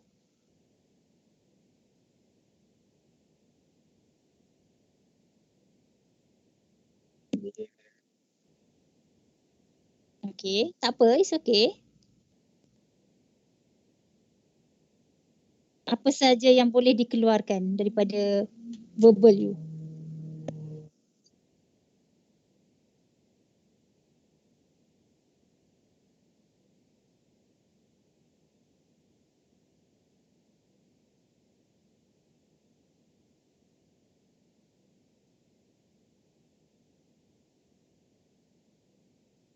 Boleh? Yes, very good. Okay. Okay, very good. Dalam keadaan persekitaran yang tak support pun, dalam keadaan persekitaran yang tak ada sumber-sumber pun, benda-benda yang boleh membantu kita untuk terus kekal hidup, nak survive. Sebenarnya kalau kita melihat dari sudut yang lebih baik, kita akan mungkin jumpa, kita pasti lagi boleh survive. Dan kalau sungguh pun tak datang daripada kita, kalau sungguh pun ulat tu memang tak mampu nak cari apa benda pun yang boleh dimakan, sebab dia mana mungkin dia mampu makan batu kan. Kita kena ingat sebab kisah ni bukan sahaja peribahasa yang dibuat untuk bahasa Melayu, tapi benda ni ada di dalam Al-Quran. Benda ni ada di dalam Al-Quran, yang mana kisah Nabi Musa kita yang menunjukkan, saya masih share ke? Saya dah keluar. Doktor masih share lagi. Alhamdulillah. Alright. Ketika itulah Nabi Musa ni selalu kita kaitkan dengan semasa pemerintahan Firaun lah. Ketika Allah memerintah Firaun ni untuk pergi ke sesuatu tempat, pergi menemui Firaun. Nabi Musa dia bertanya, jika aku pergi menemui Firaun, siapakah yang akan menjaga isteri dan anak-anakku dan memberi makan mereka? Lalu Allah Subhanahu Wa Taala memerintahkan Musa alaihissalam, dia memukul sebiji batu. Maka Nabi Musa pun memukul batu tersebut lapisan demi lapisan sehingga lapisan yang ketujuh, dan pada lapisan yang ketujuh itu Nabi Musa alaihissalam menemui seekor ulat hidup di dalam batu tersebut, dan bersama dengan ulat itu adalah sehelai daun yang masih segar. Nabi Musa alaihissalam mendengar ulat itu lalu bertasbih, aku yakin Allah Maha melihat, Allah Maha mengetahui di mana aku berada. Dia yang memberikan rezeki kepada aku. Dia tidak pernah lupa kepada aku. So konsep dia, not just sahaja ulat itu mampu, tetapi kalau sungguh pun ulat itu tidak mampu, pencipta kita mampu dengan kuasa dan dia ada untuk memberi kita rezeki itu walau bagaimana keadaan pun. Walau bagaimana keadaan. So konsep kepada kita percaya kepada kehidupan kita ni, bukan kita sahaja yang menguruskan kehidupan kita. Biasa dengar kan, kita merancang, Allah juga ada perancangan kepada kita. But tugas kita sebagai khalifah adalah membuat yang terbaik, menjaga diri kita, menjaga orang-orang yang kita sayang, dan banyakkan nilai kasih sayang tu dalam diri. Jangan mudah marah sangat. Generasi baru ni dia ada emosi, dia mudah marah sikit, mudah tantrum, mudah nak tak boleh cuit sikit. Tak boleh cuit sikit dia macam dia nak burst kan. Because of lifestyle kita. Lifestyle kita sekarang memang kita banyak tengok skrin, kita hidup dalam keadaan yang macam demanding dia sangat banyak. Stress kita berada di sekeliling kita. Kita tak macam zaman dulu-dulu. Anak-anak zaman-zaman dahulu kan boleh pergi main, boleh keluar, taklah macam SPM tu tak adalah macam antara hidup dan mati. Tapi sekarang ni demand, saingan, benda tu menjadikan kita cepat matang. Okay? Sumber matang kita adalah tekanan yang banyak. Tekanan merupakan sumber tekanan. Kadang-kadang kita menjadi matang sebelum usia kita. So it's okay untuk sekali-sekala layan your inner child. Kena layan your inner child juga, sebab tekanan, kengkangan, demand yang ada di sekeliling kita pada hari ini, benda tu sebenarnya mempush kita untuk menjadi matang sebelum usia kita. Sebab itu kita jadi bijak pandai sekarang, sebab kita banyak guna left brain. So saya rasa dengan kisah Nabi Musa tadi adalah sebagai satu penutup yang mana kita kena ingat, setelah kita berusaha dan kita kena yakin akan adanya daripada Allah. Jangan fikir benda yang terlalu, kalau fikir benda yang terlalu kompleks menyebabkan kita stres, jangan fikir benda tu. Jangan fikir, maksudnya jangan macam benda-benda yang uncertain lah. Contohnya bila COVID nak berakhir, So kalau kita rasa kita tak mampu nak fikir bila dia nak berakhir, kita jangan fikir bila COVID tu nak berakhir, tapi kita hanya fikir bagaimana kita nak meneruskan kehidupan kita dalam keadaan yang masih lagi dalam keadaan pandemik ni. So we tell the good things about diri kita, life kita kepada diri kita sendiri. Okay, ini pun salah satu yang saya nak share juga, yang mana saya rasa banyak perkhidmatan kaunseling yang percuma. Ini adalah tempat saya sendirilah. Saya ada center, kita ada lebih kurang dalam 8 orang kaunselor yang ready, yang mana boleh membantu. Saya rasa banyak juga tempat. Guru-guru kaunseling di sekolah pun saya tengok sekarang ni working so hard. Sentiasa memikirkan. Cikgu Azita selalu fikir macam manalah pelajar dia sebab tak boleh nak jumpa kat sekolah dan sebagainya kan. If you think you need to seek professional help, go ahead. Jangan rasa macam ada rasa tabu ataupun rasa malu. Itu adalah salah satu langkah kita menjaga diri kita sebenarnya. Contact dengan kaunselor anak-anak semua, contact dengan guru-guru yang you rasa you trust, ataupun contact dengan orang yang tak pernah kenal diri you. Kalau rasa kat sekolah tu takut, contact dengan orang lain yang tak pernah kenal diri you untuk you memproseskan. Untuk adik-adik semua memproseskan perkara-perkara yang berat supaya boleh diringankan bebanan dalam pemikiran. Kat sini saya ada letak nombor phone yang boleh, kalau rasa macam ada perkara yang nak diekspreskan tapi tak nak orang kenal, inilah antara tempat lain selain daripada talian kasih yang saya rasa masih lagi berlangsung. Tapi ini juga merupakan salah satu sumber yang saya boleh kongsi lah dengan adik-adik sekalian. Nombor ni 018232425 dan 6. So mungkin kalau ada perkara yang mengganggu, tak boleh menyebabkan kita nak move dengan baik dan lancar, selesaikan dulu perkara yang membelenggu. Ataupun study tu sendiri adalah satu perkara yang sangat stressful, and then go ahead and find somebody yang boleh bantu kita menghilangkan rasa bebanan tu. Okay, akhir kata, terima kasih daripada saya. Saya harap sedikit sebanyak bagi yang masih bersama kita sekarang ini, maksudnya anda telah salah satu menjaga diri anda adalah dengan berada di sini dan memberi input kepada diri sendiri. Okey, mungkin kita boleh buka kepada soalan kan? Ada masa untuk kita nak dengar direct. Mungkin ada adik-adik yang nak bagi soalan, anak-anak yang nak bagi soalan. Okey, kita buka pada semua. Tanya je tak apa. Awak tanya je apa yang ada dalam kepala, rasa nak sharing sangat hari ni, awak boleh terus tanya. Kalau nak sharing pun boleh kan? Kalau tak nak tanya, nak share something boleh juga. Nak share pun okey. Nak share cerita orang lain ke? Okey. Tetapi dia membawa kebaikan untuk semua, it's okay. Nak share apa yang awak buat pun kita akan dengar. Kan? Okey, saya nak tanya. Tak betul, silakan. Sila Daniel, sila. Saya nak tanya. Saya struggle kan nak study sebab I tend to overthink things, and then saya jadi takut nak ambil the first step. Lepas tu bila saya tak ambil the first step, you cannot do anything kan. So saya nak tanya, like macam mana nak overcome the feeling of like is a fear, like I'm scared that I would fail and etc. And how do I overcome that and take the first step, because it's kind of scary. Okay. 0 hingga 10, you punya ketakutan sekarang, 0 tak takut langsung, 10 sangat takut. Ketakutan tu berada dekat nombor berapa? 8. So quite tinggi lah. Okay, first thing sebelum fikir apa-apa, dah tahu dah sumber stres tu adalah daripada peperiksaan tu sendiri kan. Demand peperiksaan tu sendiri.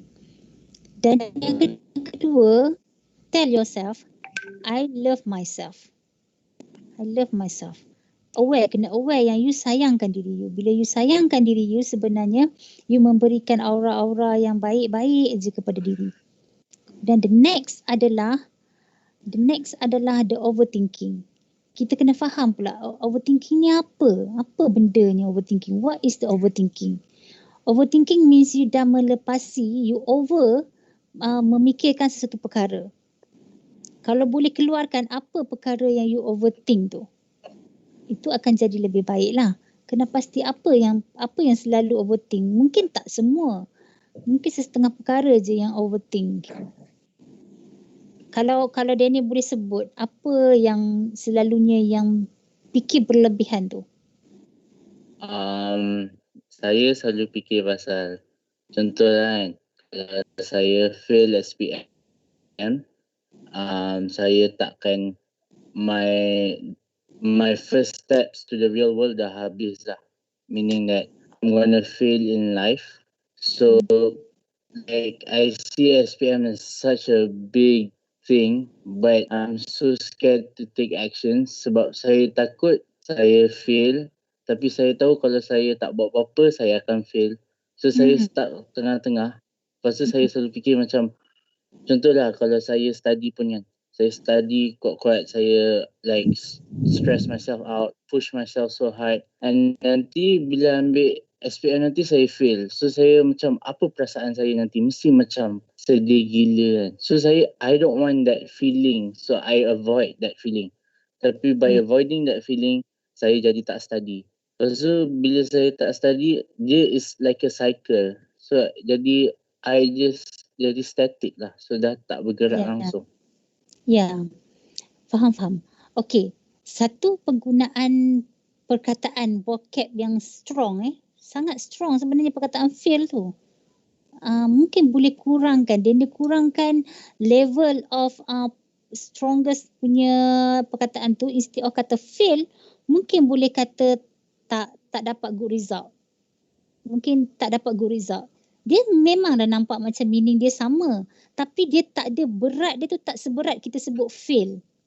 Fail ni macam tak ada apa tau, tak ada apa. Tapi kalau kita kata kalau kita sebut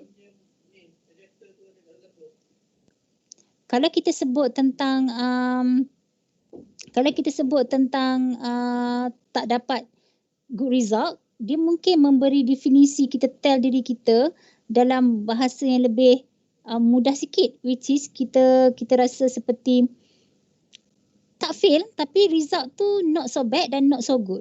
Itu satu perkataan. Kalau kita rasa macam takut nak guna perkataan macam dapat good result kan. Satu. Yang kedua, ubah cara kita bagi tahu pada diri kita. Jangan selalu sebut what if kalau fail. Kan? What if kalau sebenarnya boleh jawab. Walaupun dia nampak macam tak kena, tapi keep cakap juga. You push yourself sebab the way you talk tu akan menyebabkan dalam masa yang sama overthink tu dia tak over lah, dia akan lebih ringan. Sebab you sekarang you dah faham tau konsep dia. Bila you overthink, you tak buat apa-apa. Bila tak buat apa-apa, you mengukuhkan lagi andaian tadi. You dah faham dia punya konsep back and forth tu. Jadi kita cut the circle. Untuk berjaya, kena buat sesuatu. Tak apa, sikit-sikit pun tak apa. Sebenarnya kalau push diri terlalu harder pun tak bagus.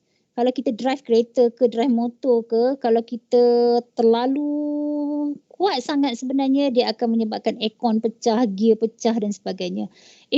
Kalau ikut pemanduan yang baik lah kalau orang racing pun dia tak akan tekan sentiasa sebab nanti dia akan burst. Dia kena ada time tekan, kemudian time boleh kurang, angkat sikit brake, angkat. Ada background ni ambil apa je. Okay. So tekan waktu keperluannya macam kena tekan betul, waktu rasa macam kita sejahtera, kita boleh push harder. Tapi dalam keadaan kita tengah serabut, kita kena relax. Itu yang saya go back kepada penjagaan diri tadi, Daniel. You kena pergi bersukan, you kena pergi kena jaga tidur yang baik. kena melakukan sesuatu perkara tu biar nampak positif dan balance. Sekarang kita sebut work life balance je, bukan work life balance. Tapi kita study life balance. Kena balance. Kalau tak balance, yang tu you akan sengit, you akan jatuh. Okay, saya rasa mungkin dengan lebih lanjut mungkin bonda-bonda kaunselor boleh bantu Daniel. Merujuklah kepada kaunselor-kaunselor kat sekolah juga Daniel. Okay? Okey cikgu. Okey doktor, terima kasih. Okay. Ada lagi ke masa ada soalan?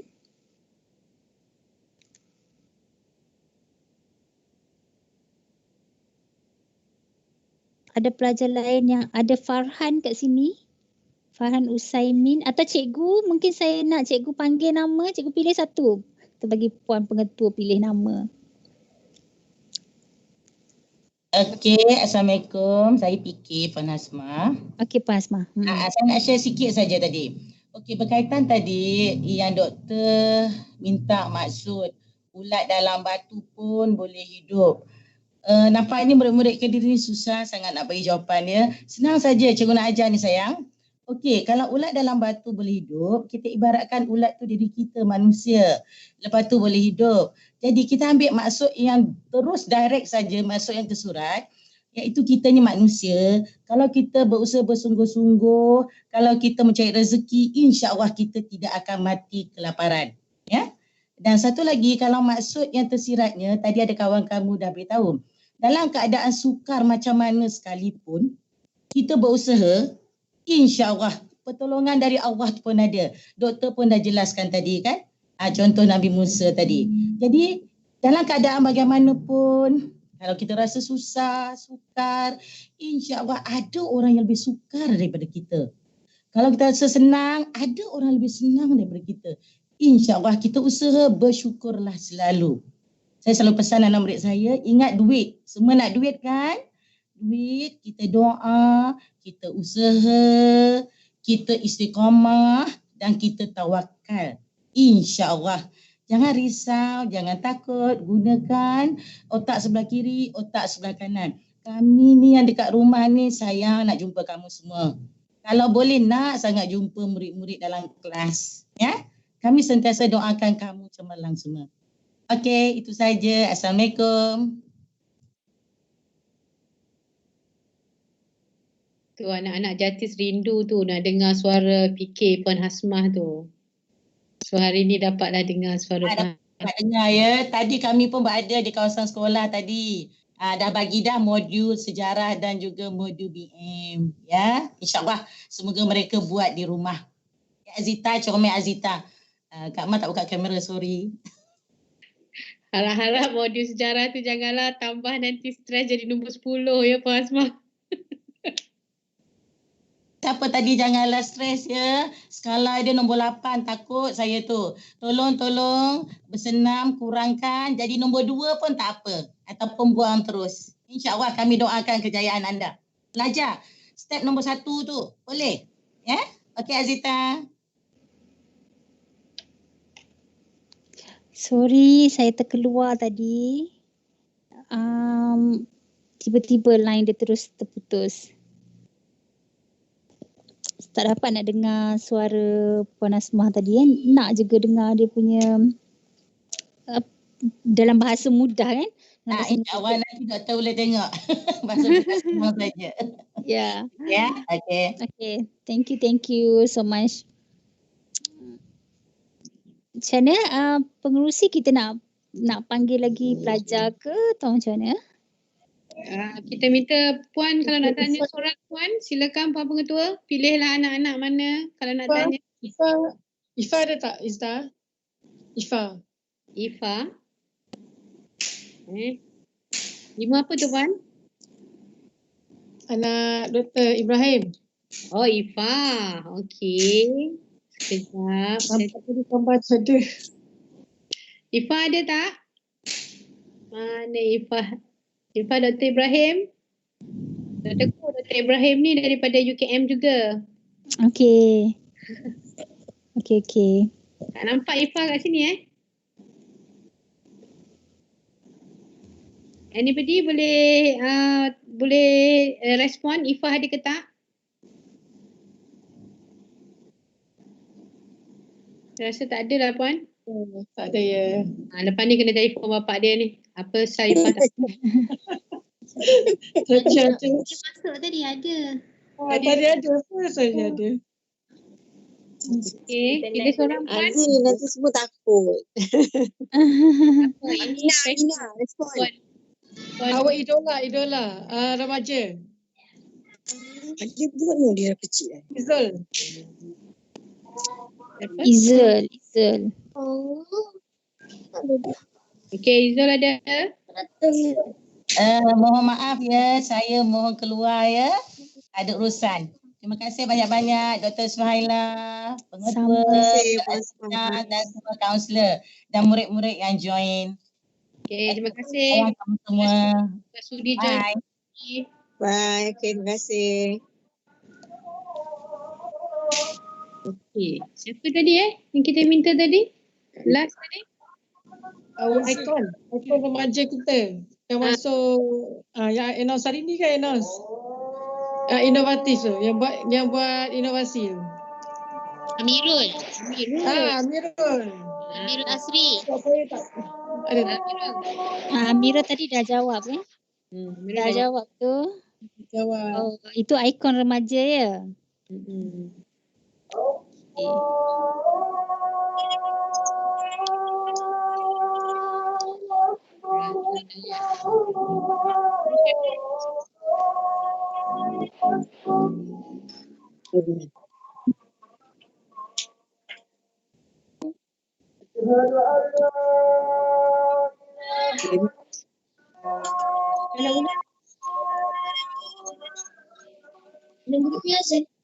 Ya, azal tak seorang.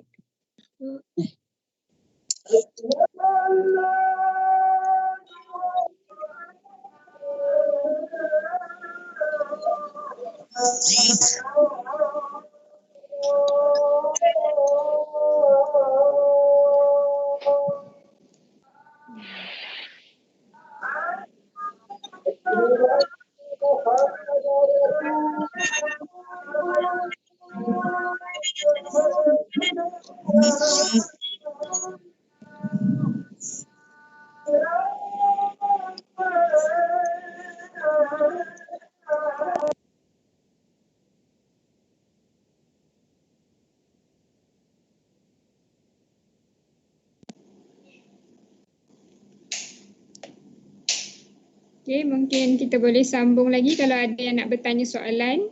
Silakan. Mungkin satu lagi pertanyaan.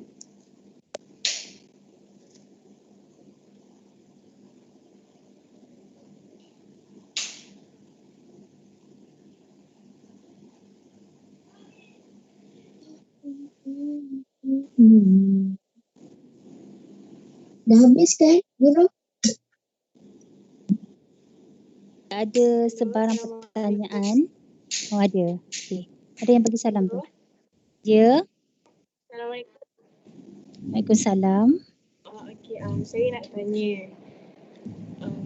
Yang pertama sekali, saya nak, boleh tak doktor tolong bagi keterangan tentang overthink? Sebab ada setengah yang kata overthinking tu, ada yang kata bagus, ada yang kata tak bagus juga.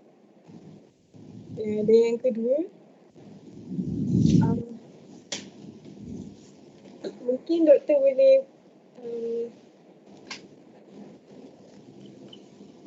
mungkin dalam soalan satu dulu kot. Mohon jelaskan. Terima kasih. Okay. Thinking is good. Tapi kalau overthinking, bermaksudnya kita fikir berlebih-lebihan. Berfikir banyak, bagus. Tapi berfikir lebih, maksudnya kita tend to exaggerate apa yang kita fikirkan. Kalau kita fikir banyak tak apa sebab brain kita memang power.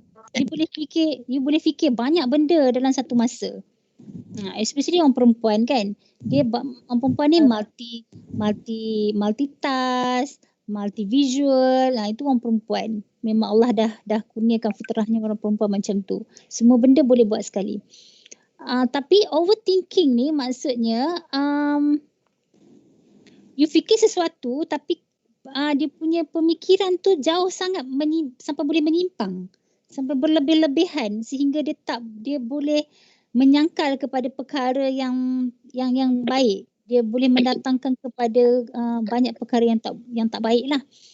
Okey, maksudnya katalah kita fikir kita nak kena buat kerja dekat rumah. Okey, sebagai contoh, kita buat kerja dekat rumah. Jadi kita fikir susahlah buat kerja kat rumah. Itu fikir. Fikir tak apa, berfikir macam tu. Cabaran dia begini.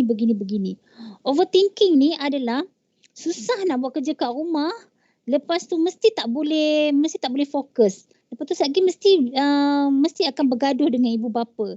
Tapi benda tu tak proven lagi.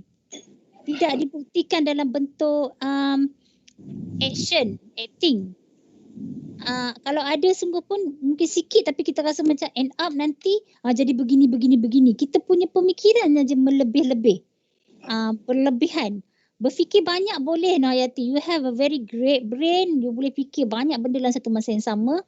Tapi you tak boleh overthinking melampaui apa yang kewarasan kita boleh fikir. Dan kalau kita fikir berserta dengan action, better. Kadang-kadang kita fikir je berlebihan tapi benda tu tak ada bukti dan tak dilaksanakan. Itu yang tak bagus dia. Everything yang over ni dia akan kalau kata dalam botol dia mesti akan melimpah ruah keluar kan. Maksudnya dia waste, dia membazir. Jadi kena membantulah, brain kita pun ada limit. Macam saya bagi anda yang membawa kereta tadi. Kalau terlalu berlebih-lebihan pun dia akan menyebabkan kesan yang lebih buruk lah.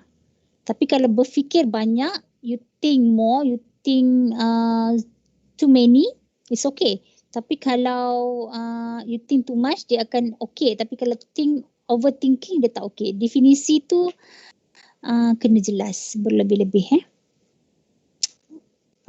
Agaknya membantu tak Hayati? Zainab tadi doktor yang bertanya. Oh, Zainab yang tanya. Hayati. Oh, Hayati kita punya pengerusi. Saya nampak dia punya bold nama kat situ. Okey, Zainab. Jelas tak Zainab? Jelas. Membantu tak? Membantu. Okey. Ada soalan kedua ke tadi? Soalan kedua tu sebab macam tadi Daniel dia ada cakap. Saya rasa bagi semua pelajar tingkatan 5 memang diorang punya target SPM ni target yang tinggi sebab diorang nak banggakan ibu bapa diorang. Tapi bagi doktor macam mana saya cakap. Faham? Semua orang mempunyai itu adalah ciri-ciri yang baik Bila ada niat nak buat yang terbaik, nak berjaya sebab nak membuatkan ibu bapa bangga, dan apabila berjaya nanti nak membalas budi baik keluarga, nak mengubah kehidupan taraf keluarga, itu semua dah dapat pahala dah. Niat yang macam tu dah already dapat pahala. Okey? Dah cantik dah tu. Tapi kita kena ingat kita tak ada superpower. Kita tidak ada magic wand yang kita kata macam nak dapat straight A, kita dapat. Semua itu adalah terletak kepada back to rezeki yang saya kata konsep rezeki tadi. Kita buat apa yang boleh kita buat, kita fikir apa yang kita boleh fikir. Yang pertama, nak dapat SPM yang baik. Semua pelajar akan ada harapan yang begitu. Okey, kalau boleh nak straight A. Walaupun kita rasa macam ada subjek yang mungkin tak dapat A, tapi kalau boleh kita nak straight A. Itu adalah kita punya impian. Dah bagus ada impian macam tu, doa yang macam tu, niat yang macam tu dah bagus. Dan yang kedua, apa yang kita kena buat? Kita belajar kan? So belajar, kita ikutlah. Kita mampu belajar. Tapi kalau kita tak mampu belajar 6 jam sehari, kita mungkin boleh belajar 5 jam sehari. Atau kalau tak mampu juga 5 jam sehari, 4 jam sehari. Ada orang juga menggunakan istilah quality better than quantity. Maksudnya dia hanya study mungkin sejam 2, tapi sekali dia study tu betul-betul dia fokus. Jadi dalam keadaan sekarang saya rasa kita memang kena pakai quality tu instead of quantity. Belajar panjang-panjang lama-lama pun tapi tak masuk dalam pemikiran pun kita akan jadi burn out juga, kecuali masa kelas lah. Masa kelas dia tak boleh decide nak pendek-pendekkan masa kelas kan. Tapi bila belajar sendiri tu, make sure you block time. Time mana yang rasanya orang tak bangun tidur lagi, ataupun orang adik-adik belum bangun, ataupun kerja rumah tak kena buat lagi, masa tu lah. Kalau dapat 1 jam pun membaca sebenarnya, you akan rasa satisfaction. And then you say thank you to yourself. Thank you kerana hari ni telah contribute something.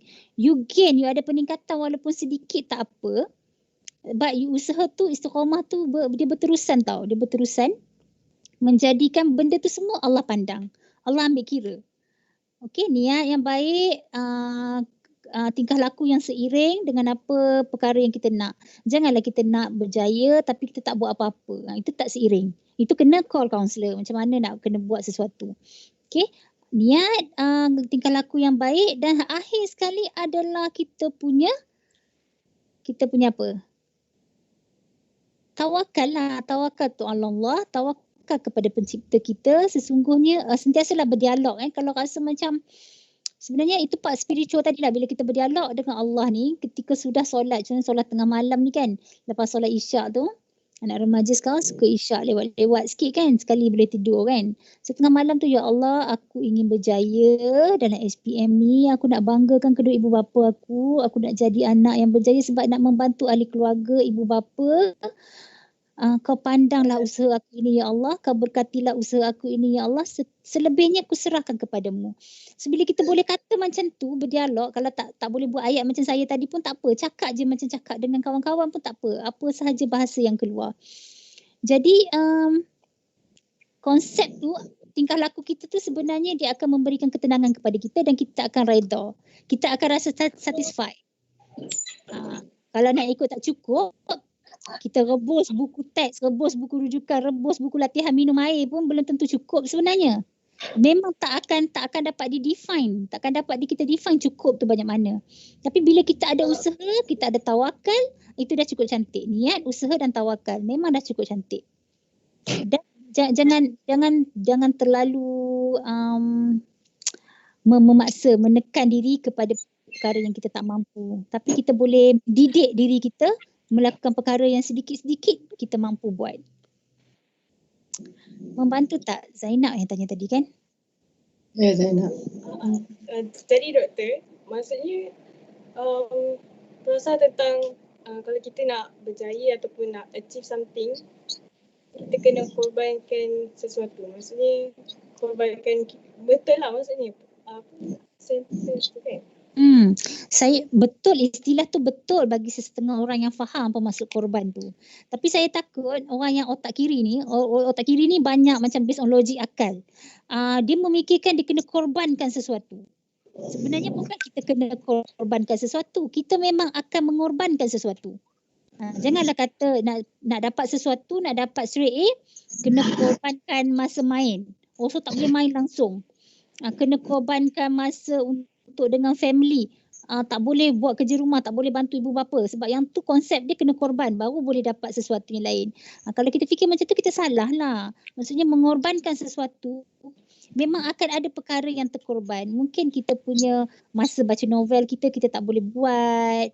Kita akan ada, sebab kita ada 24 jam sehari kan. Tapi kalau kita ketika ini kita fokus kepada study lebih sikit, akan ada perkara yang kita akan terkorban lah, macam bergayut dengan kawan, sepatutnya boleh bergayut lama tapi mungkin dah kurang sikit. Itu pun perkara yang kita dah korbankan sedikit.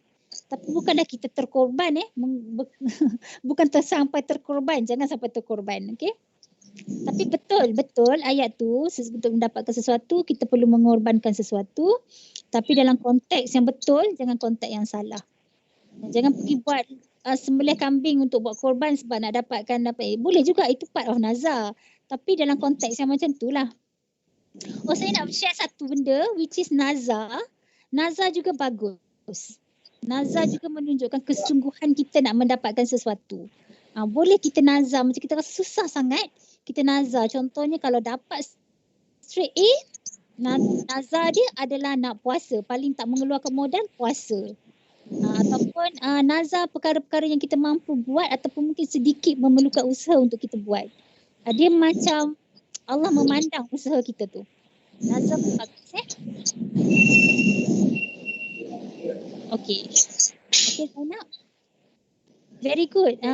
Pandai-pandai semua pelajar-pelajar Jatis 3 kata 5 ni. Soalan dia agak bagus berkualiti.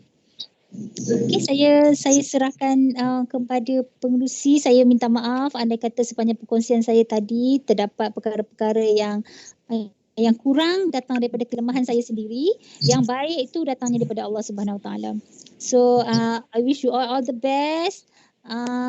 Jangan stres tu penting, tapi jangan overthinking, jangan terlalu stres, uruskan masa dengan baik. Dan doa, sebenarnya doa ibu bapa, doa guru-guru adalah doa yang paling mustajab.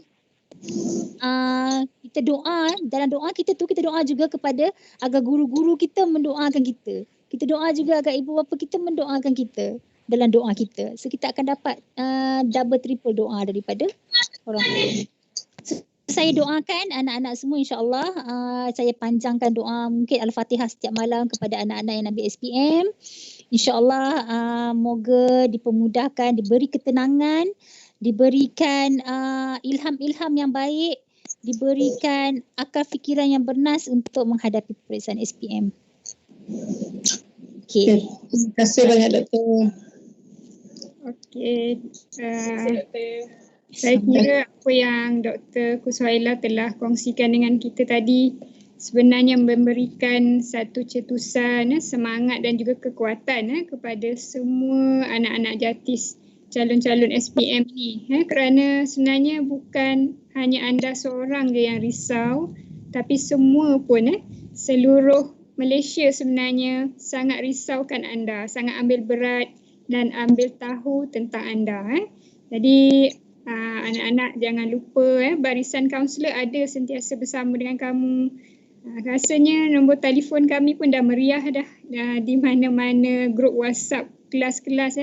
Jadi anak-anak boleh rujuk terus. Ada juga anak-anak pelajar yang ada persoalan, dia orang terus WhatsApp pada cikgu. Cikgu ada terima dan ini satu cara yang bagus sebab kamu rasa ada seseorang yang boleh kamu percaya untuk kamu berkongsi. Jadi cikgu sangat galakkan. Okey, jadi penghargaanlah pada doktor kerana telah memberikan sumber kekuatan dan perkongsian yang sangat tepat pada masa ini. Sebelum kita menutup tirai perbincangan, saya ingin beri sedikit ruang pada Puan Nur Azita kalau ada sebarang pengumuman untuk anak-anak kita. Silakan Puan Azita. Ya, terima kasih Puan Rati, terima kasih Doktorku, jangan serik. Mungkin bila-bila boleh ya Puan, pintu kita di Jatis ni terbuka lah. Boleh, tak ada masalah Doktor. Rasa ada keperluan untuk anak-anak, silakan. Okey, dan juga kepada semua tingkatan 5, program kita ni sekarang ni UPIK akan membuat program setiap minggu. Maknanya kita tak ambil setiap hari lah sebab awak ada kelas. Zainab dah suspend kan. Kebanyakannya kita akan ambil pada hari Jumaat. Hari Jumaat akhir macam ni lah sebelum awak bercuti lah. Jadi kita bekalkan awak sebelum bercuti. Jadi minggu hadapan kita ada lagi jemputan tapi dia lebih kepada kerjaya anda. Jadi hari ni Dr. Gu dah bagi awak semua bersemangat bagaimana nak redakan keadaan awak. Maka minggu hadapan kita akan bersama, kalau tak ada arah melintang, kita akan bersama dengan Dr. Izzuan untuk anda semua bercerita tentang kerjaya anda pula. Kan? Walaupun awak agak lewat mengambil SPM, antara batch yang akan bertemu tingkatan 5 juga tahun hadapan. So Puan, kita tahun depan ada 2 tingkatan 5, dia datang yang sama. Tak apa, awak tetap senior. Diorang tu baru je masuk tingkatan 5. Awak dah 2 tahun tingkatan 5. So don't worry. Jadinya kita akan fokus kepada kerjaya pula. Jadi nanti awak maklum pada semua rakan-rakan pada minggu hadapan hari kalau tidak Khamis, Jumaat lah ya. Kita tengok macam mana. Kalau Dr. Izzuan free hari Khamis, saya akan ambil hari Khamis petang. Kalau boleh saya tak banyak ganggu awak punya waktu kelas. Sebab tu kita buat waktu petang lah. Okey. Saya harap Itu untuk pengumuman lah untuk minggu hadapan. Dan untuk kepada kelas 5I dan 5J, saya ingat Ustazah dah maklumkan yang esok ada taklimat tentang USIM. Jadi ada sesiapa yang berminat untuk USIM, senior awak, alumni sekolah lah, akan bersama dengan anda semua, tetapi yang ambil Arab sahaja. Maksudnya kelas 5I dan 5J lah. Yeah? So anda boleh ada besok saya rasa Ustazah dah bagikan makluman ya. So anda boleh saya rasa dalam pukul 12.30 hari dah silap saya, esok hari Sabtu. So mereka akan buka line. Jadi kalau anda nak mengetahui tentang USIM, bolehlah bersama dengan senior anda esok. Okey, besok hari Sabtu kan, sambil-sambil minum kopi, sambil minum apa tu, bolehlah. Sebab besok tak sekolah. Okey? So itu saja pengumuman daripada saya. Okey, pas mula pada Cikgu Yati. Terima kasih. Okey, terima kasih Cikgu Azita. Okey, Cikgu ingat Cikgu ingin rakamkan juga ucapan terima kasih yang terutamanya pada Dr. Ku dan Puan Pengetua kerana sudi bersama-sama dengan kita sepenuhnya pada petang ini, dan teristimewa kepada anak-anak cikgu lah.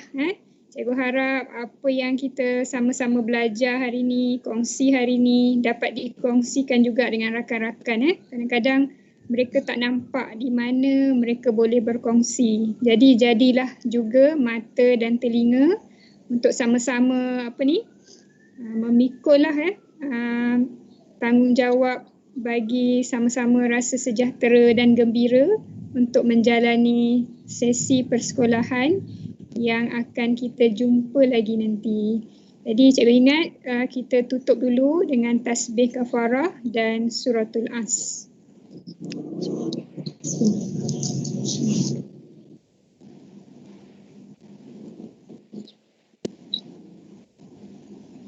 Okey. Assalamualaikum warahmatullahi wabarakatuh dan jumpa lagi minggu depan. Okey, sebelum tu gambar, boleh tak tolong buka muka macam Zainab tu kan? Jadi kita boleh tangkap gambar ramai-ramai ni sebelum tutup. Boleh? Sebenarnya nak tengok wajah-wajah batch corona kan, kalau you all boleh score during pandemic, you all memang dahsyat lah.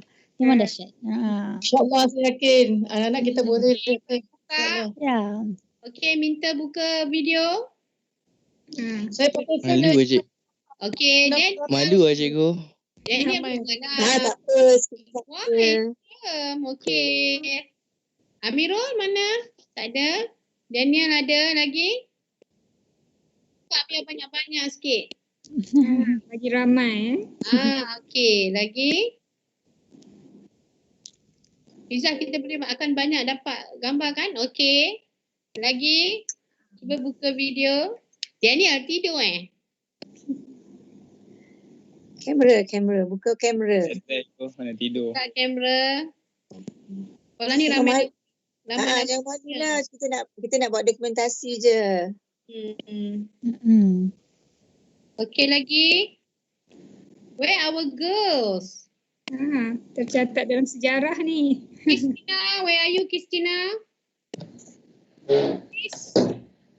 Yang perempuan cepat-cepat cari tudung. Buka almari, dengar buka almari tu ya. Cepat nak tengok gambar ni. Doktor Ku nak buat kenangan ni. Ini tak berlaku banyak kali kan? Dia tak akan berlaku banyak kali dalam hidup kita. Tak. Azhari baru nampak muka. Azhari kena jauh sikit macam tu. Yes. Lain ada tak? Manalah pergi anak-anak aku yang lain ni? Akid, mana Akid? Akid? Kami tadi tak boleh nak sebut ramai nama pelajar. Pakai phone dia tak boleh nampak lah kamu student. Ya, pakai phone tak nampak tuan. Teringat difikir aja. Minta maaf lah kalau saya tak dapat sebut satu-satu nama anak-anak yang saya kasihi semua di Kata 5. Jangan kecil hati. Pakai phone screen kecil sikit. Amirul mana Amirul? Tak ada ya? Yang perempuan tak ada langsung ni. Ramai yang masih stay tapi tak tahulah kat mana dia orang kan. Tahniah ya kepada anak-anak jatis lelaki kerana berjaya menggunting rambut.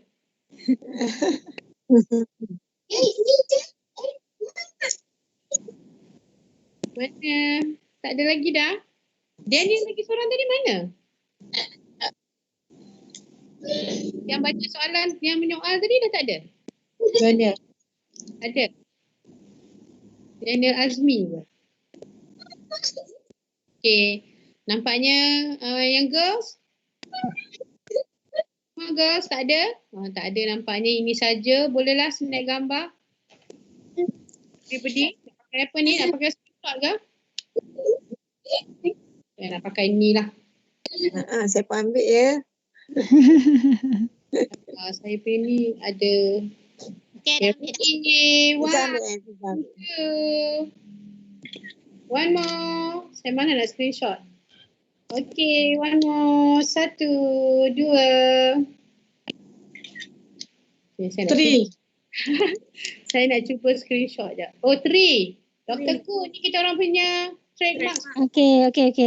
Nak saya screenshot je ke? Apa dia? Nak saya screenshot ke? Nanti saya WhatsApp. Daniel, please screenshot Daniel. Saya pernah bergaya kan awak screenshot. Cakap ini. Astagfirullahaladzim. 1, 2. Satu lagi. 1, 2. Okay. Baru nampak. Alright, itu saja untuk kita hari ini. Jumpa lagi minggu hadapan. Terima kasih doktor. Terima kasih banyak doktor. Terima kasih doktor. Di positif baru untuk minum-minum. Terima kasih Hati. Terima kasih Aziz. Terima kasih Fiza. Puan. Terima kasih semua pihak pengetua, guru-guru. InsyaAllah jumpa lagi kita di medium yang lain. InsyaAllah. Terima kasih anak-anak. Sama. Terima kasih atas perkongsian.